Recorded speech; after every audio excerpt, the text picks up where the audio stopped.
This relation that exists now in the Tàpies Foundation between the Green Parrot as a small-scale organization and a foundation, and how could we work together in this specific moment.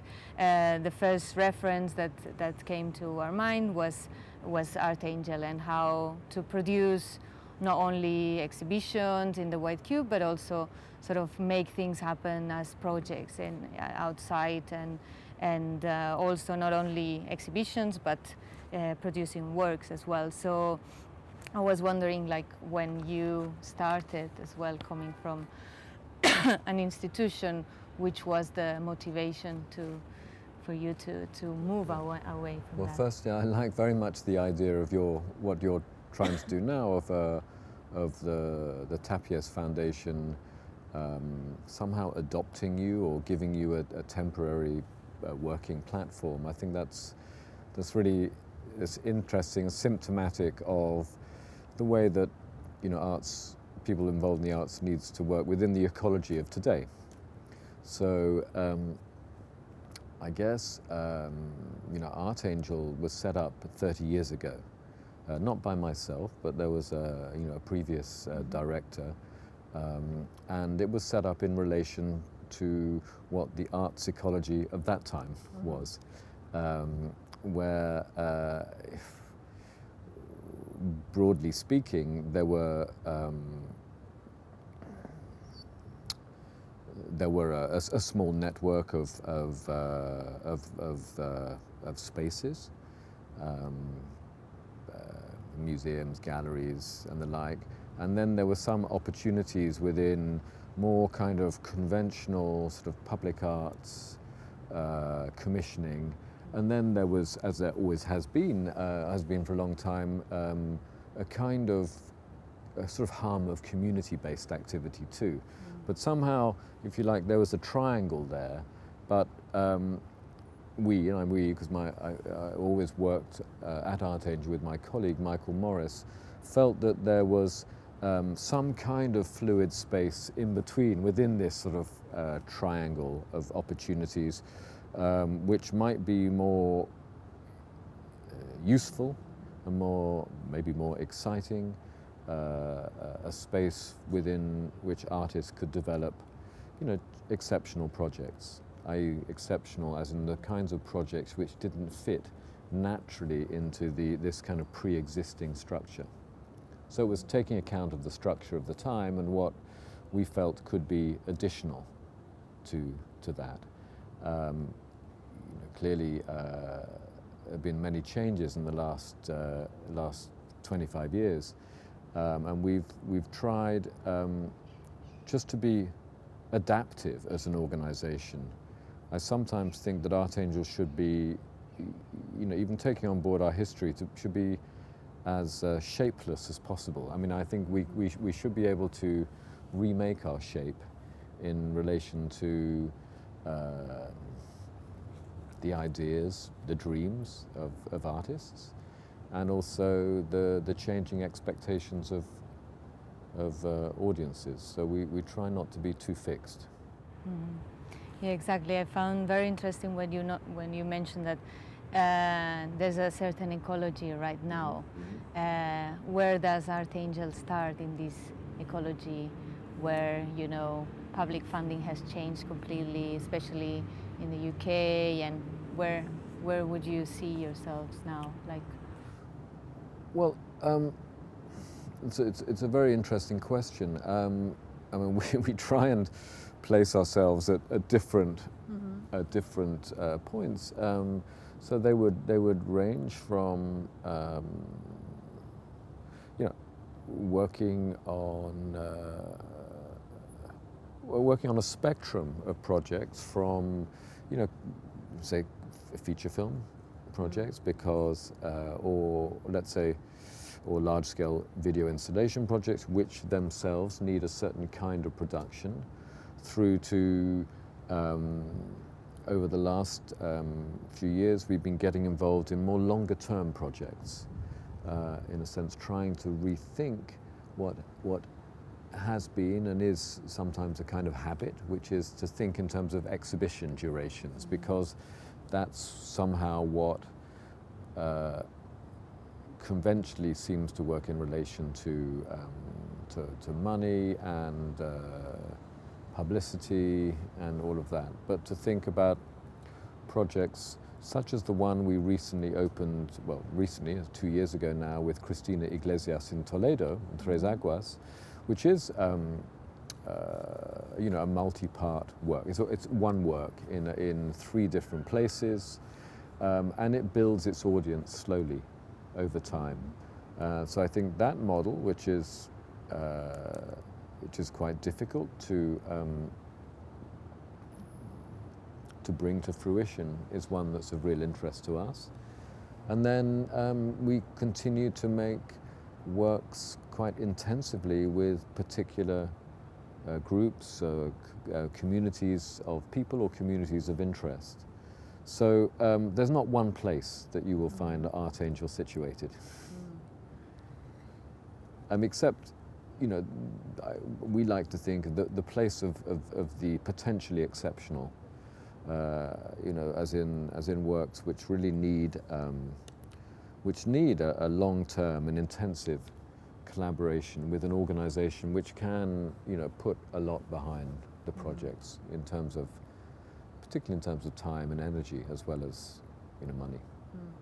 Yes, I completely agree, because I think nowadays I was talking like who engages with these sort of projects. For example, institutions, normally they are not that well funded. Public funding is a bit complicated right now.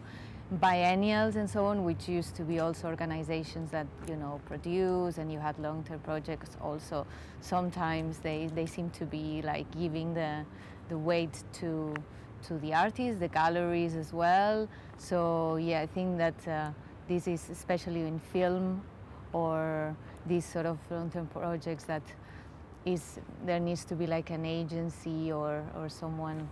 I mean, the context is that although you rightly talk about the diminishing investment of public funding across the whole of Europe, but the context is also there being an exponential rise in the amount of exhibition making, biennale making, festivals and all of that. And I think on one level you're getting this extraordinary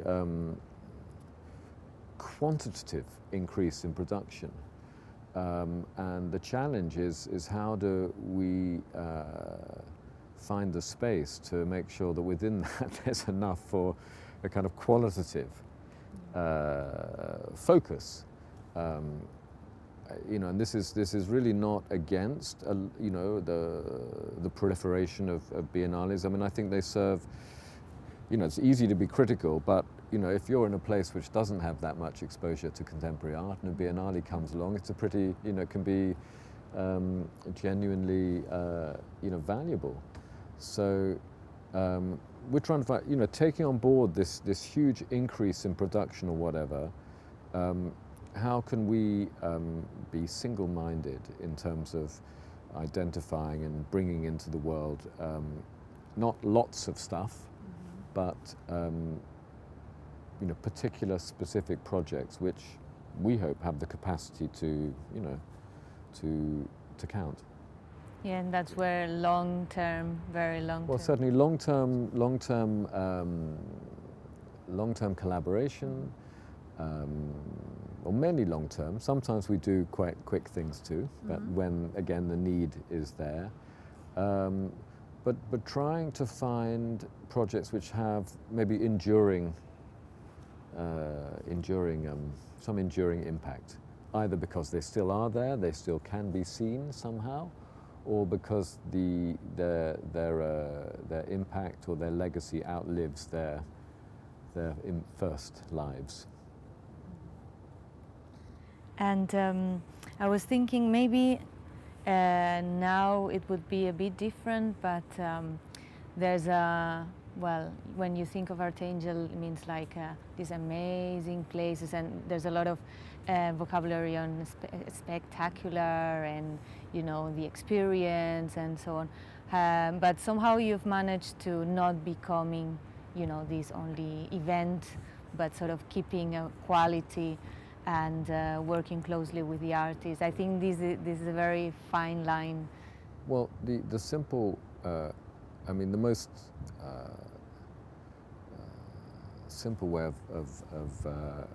of articulating the way that we work, and hopefully that it doesn't fold into some kind of regular event pattern, is that we're guided by artists.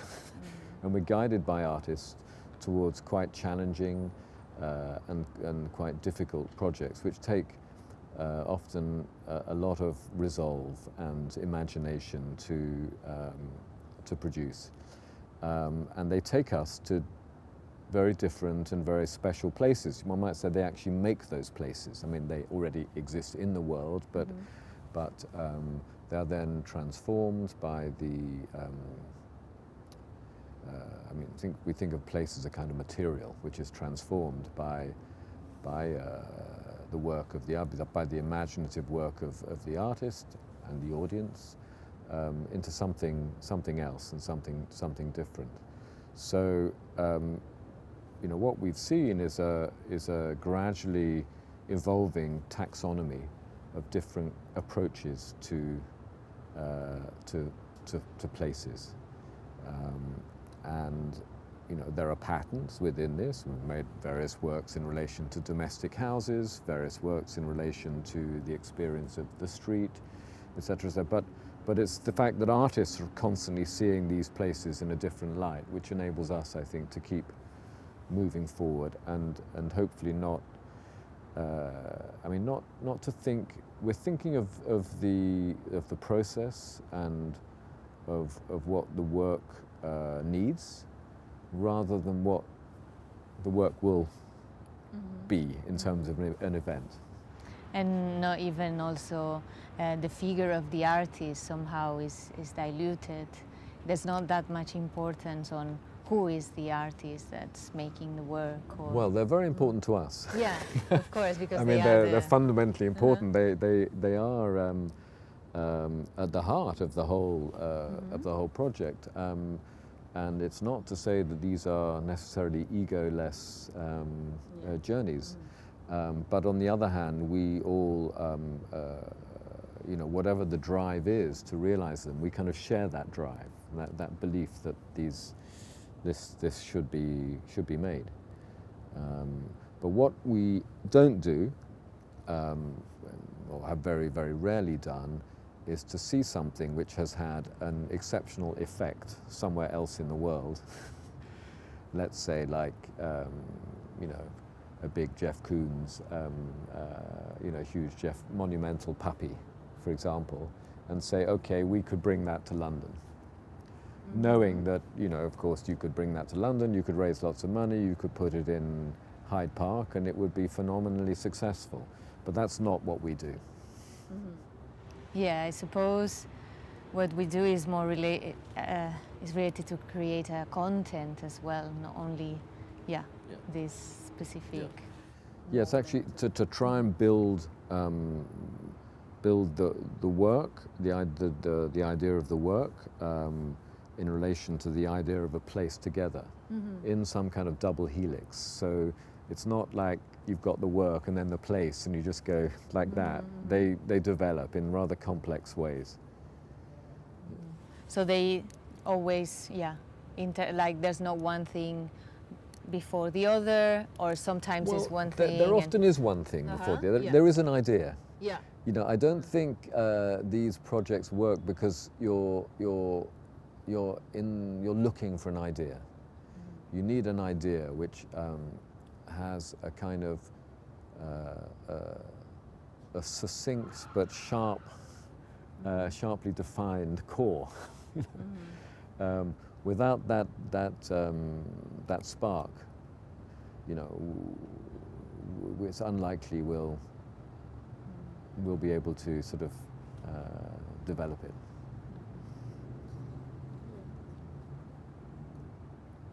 So, well, we were talking about, like the difference between the ecosystem that when you started and how did you have to change your strategy right now in terms of the new ecosystem? You said that you somehow adapted and moved differently, but in terms of running the organization, like.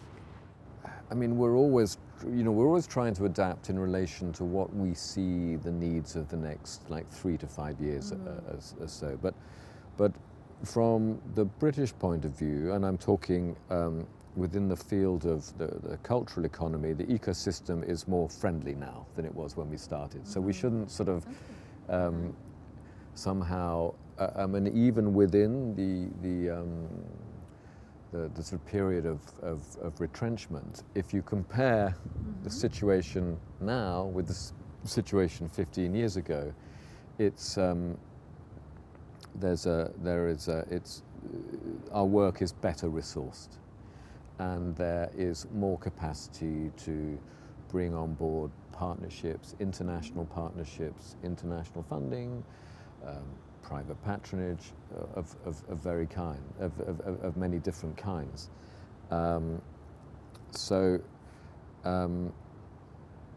That may be a different situation in Spain, where for sure in the 1980s there was a kind of, or appeared to be,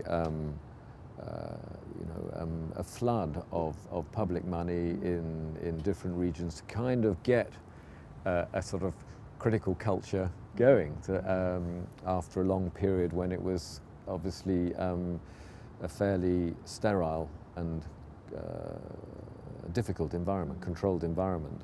So perhaps it's different in the UK. And this is not me being Panglossian saying, look, it's all particularly great now, but I think one needs a perspective in relation to also where we've come from. Totally, yeah. And would you say that you have, from being a very UK-based organization, you have expanded, and it has to do with how the art world is now, which is more. Yeah, I mean, I don't know that we kind of developed the idea of, well, the reason why we thought we should do occasional long-term projects outside of the UK. It wasn't some sort of geopolitical move. It was because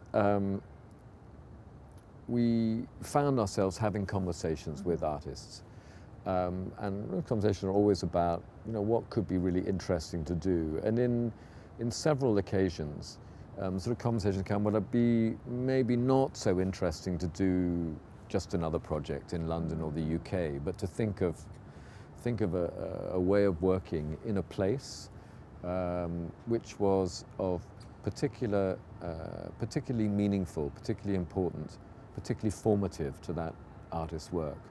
Either because, in the case of, let's say, Ronnie Horn, Iceland had been a kind of she describes it as an open-air studio.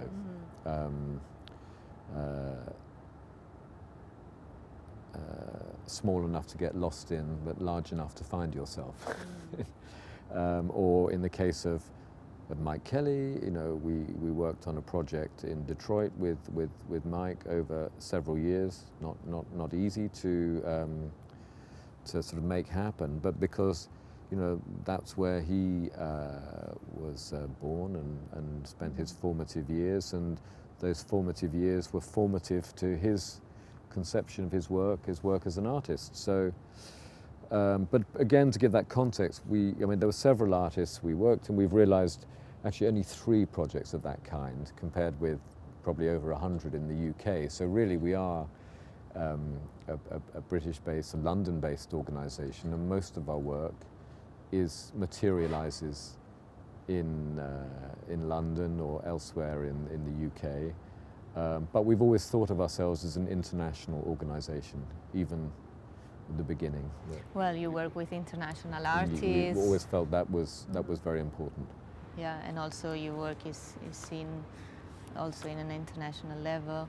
But also I think that in terms of production, as you were saying, there's the partners you get in specific places. It takes time also to get to know like the best place to do it or who you contact to. Whereas I guess in London you already have your sort of network of. Yeah, we have. There is a, you build up over time. Yeah. But it's really interesting and exciting to build up. We sort of try and talk about building up a sort of microclimate around an idea, which will enable that idea to grow. And actually, in Detroit, for example, the microclimate was pretty hostile. I mean, not in terms of people, but just in terms of the environment. So it took unfamiliar. And it took quite a long time to work out how we could make that project happen. But that's an interesting challenge too. Yeah. And in terms of like you have also a part of your project which has to do with private donors. And was it like this from the beginning? Did you? Fairly. I mean, ArtAngel was actually originally set up through private money. I mean, as a prototype, commissioning and producing organization. Then when Michael and I became involved, we got a little bit of investment for public money. And then not long after that, we realized that we needed to build on that public investment with other sources. So then we started in a very small scale way to find individuals who would back the work. And the only kind of rule, individuals always backing either the idea of ArtAngel in an open-ended way or a particular project that they believe in. But we've been,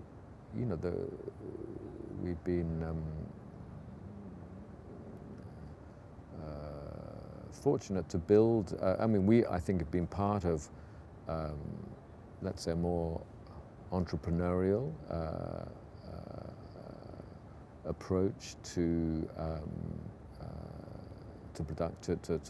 arts organisations and to production, which. It's not without its challenges, but nonetheless does bring with it the capacity to make things happen. Which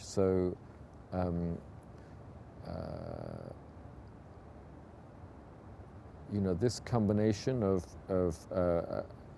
I mean, the basis of ArtAngel's funding is public money, but we like to sort of combine that with other sources of money to make the projects which we really believe should happen. So private patronage is part of our funding ecology, if you like.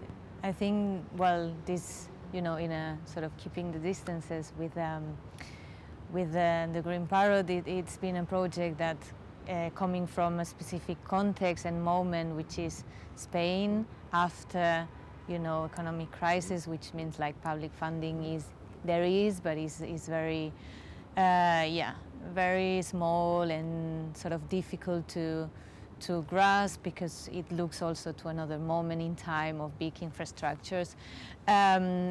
Since the beginning, we said, okay, we need to work on, getting private funding as well.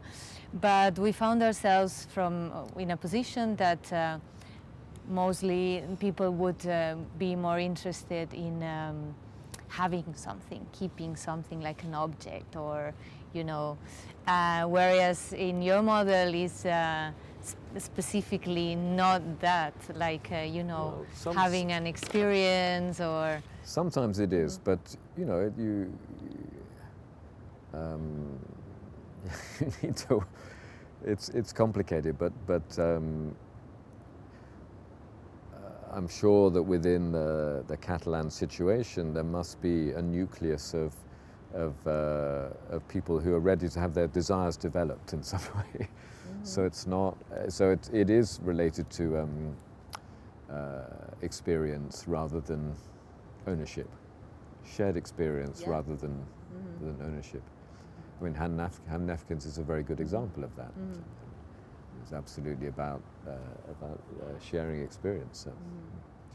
You have worked with him in several projects? Well, Han was part of a small group of international patrons of Archangel for a while, so would have helped with a couple of these overseas projects, these projects, and also through his foundation. From the foundation, they were commissioners of now 2 projects that we've done. The first was a collaboration between Shela Kameric and Anri Sala, filmed in Sarajevo, called 1,395 Days Without Red. And that work is actually in MACBA's collection. So the Han Nefkens Foundation's contribution actually secured an edition of the work to be given to, in fact, to 2 institutions. I think it's shared between MACBA and the Boymans Museum in Rotterdam. And now, at the moment, this new project, The Colony by Ding Q Lee. So, you know, one of the ways in which we make these projects happen is through bringing different co-producers together, and the kind of investment that they make means that in that case, you know, it's right that there is something enduring where it's possible in the form of rights to show the work or ownership of an edition.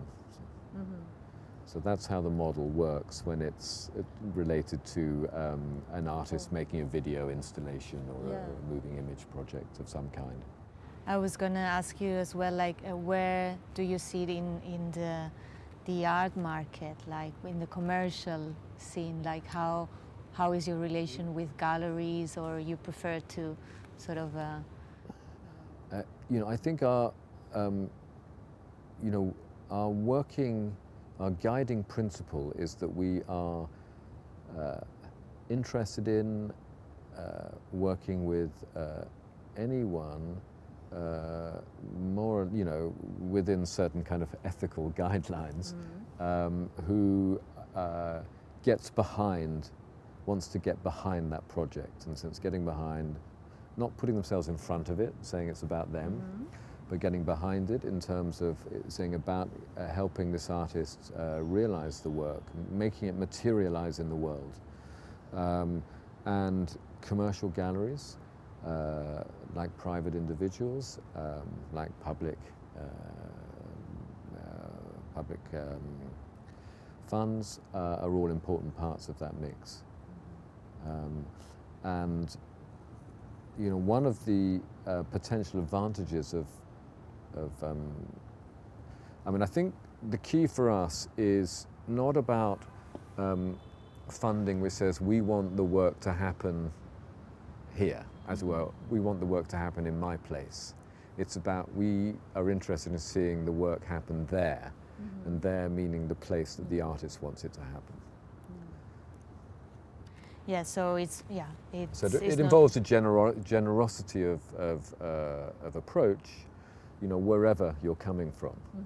Now, if a commercial gallery is involved, there may be some way in which that work or parts of the work can, you know, exist in the market.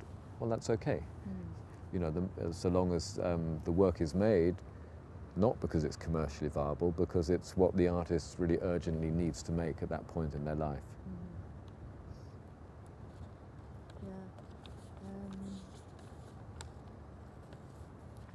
So in terms of the idea of producing, and I was wondering in terms of curating as well, because it's both, I guess, what you do.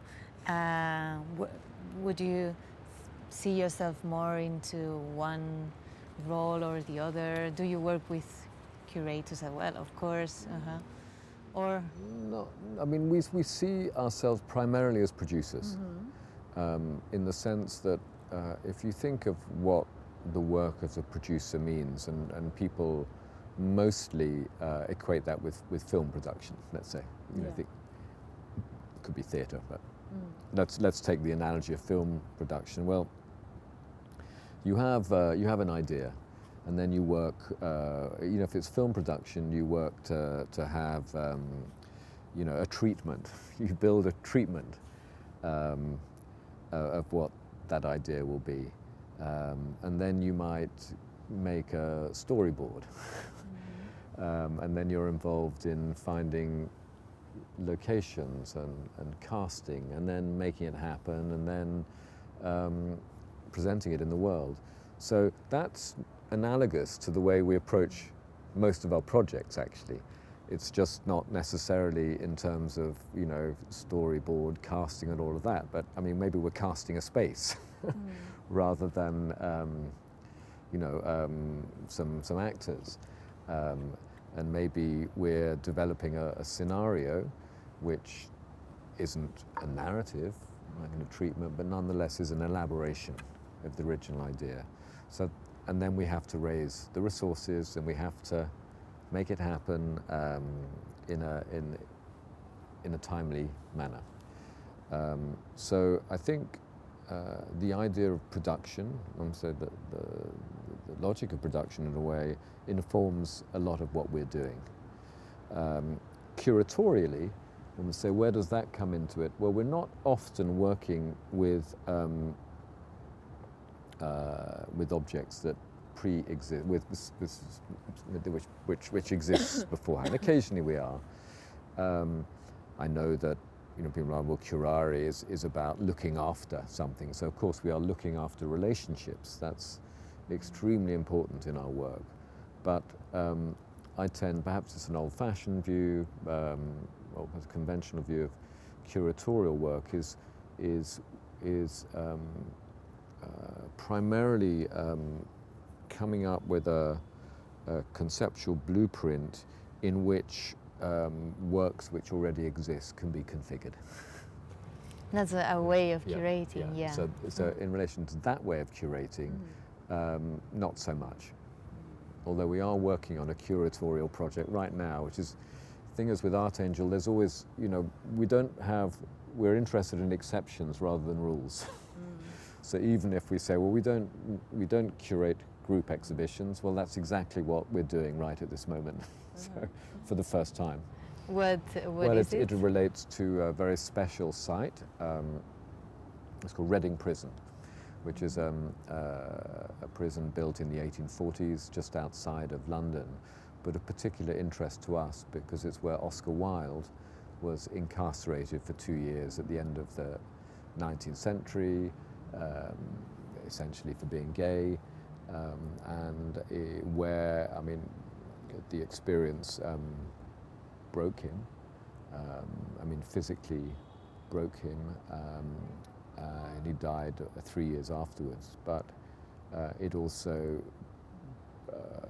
I mean, the awful circumstances in which he was put somehow led him to produce some extraordinary writing, including a piece called De Profundis, which was an extended letter to his lover, Lord Alfred Douglas, and what was the reason why he was put in prison. And we just so just thought it's an extremely interesting opportunity, which will never recur again, to present a project within the prison. It was a prison until 2 years ago, so which will, of course, engage with Oscar Wilde and his experience, but also more broadly with issues to do with incarceration, solitude, being kept separate from the people you know or the people who you love, time, and these issues, so doing time. Yeah. So you came to this specific location in that. Yeah, in it's this very unusual. It's like, you know, normally we wouldn't start with, although I think many people believe that ArtAngel often starts with the location. It's not habitually the case.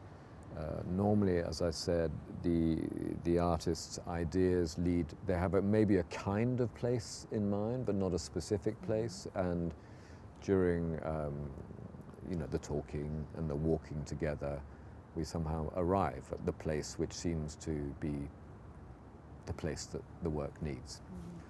But we don't often point towards a particular place at the beginning of the process. But in this instance, with the Reading Prison project, we are pointing artists towards a place because we thought it would be a really kind of fascinating. It offers just extraordinarily potent, powerful material with which some artists will work with. And I guess if you have been also doing these commissions, then changing a bit the perspective is Absolutely. also a new sort of No, view, and You're completely right. Always try and look at, develop things from a slightly different perspective. Yeah, and so in this way, do you see yours like Archangel continuing? Well, the future of Archangel will hopefully unfold for many years to come, and we'll just be a part of that. I mean, being able to make very different projects each year with very different artists and working across the whole spectrum, from contemporary writing to performance to film to sculpture and installation. All of that, I think, makes the Archangel project alive. We can see 2 or 3 years ahead. Beyond that, time will tell. And just one last thing, which is something that has remained a challenge, or something that still you are sort of able to do the impossible, but what is something that you have struggled with really, like? Well, there are one or two artists that we'd really like to work with. We have occasionally we've tried to charm them, seduce them, offer them, what we think are great possibilities, and we haven't succeeded. So I'm not going to name them. Yeah, of course. But so there are some challenges that remain unsolved. There always will be, I think. Okay. Thanks a lot. Well, thank you.